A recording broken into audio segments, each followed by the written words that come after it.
How to log into Humana Career. Hi guys, it's Mikran from Tech Basics. Hope you guys all are fine. Today I'll be guiding you how to log into Humana Career. Login in Humana Career is quite easy. So without any delay, let's get started. Open your web browser, launch your preferred web browser on your computer. Visit Humana Career, type Humana Career login into the address bar of your web browser and press enter. Find the login option. Once you are on the Humana Career homepage, scroll down and there will be the login option. Enter your credential. On the login page, you'll typically see fields to enter your email address and your password. Input the email address associated with your Humana Career in the designated field. Then enter your password in the provided field. If you have forgotten your password, click on forgot your password. And if it's your own device, you can click on remember me. And if you are using others device, don't click the remember me. Click on sign in. After entering your credential, click on the sign in button to proceed. Verify if necessary. Depending on your account setting, you may need to complete a verification step. This could involve entering a verification code sent to your email or phone number. Access your account. If the credentials you provided are correct, you will be logged into Humana Career account.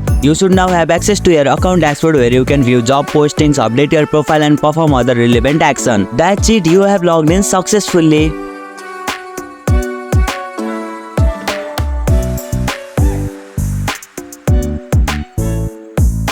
If you liked our video, press the thumbs up and share button. If you have any question, comment down below and don't forget to subscribe the channel for more tutorials.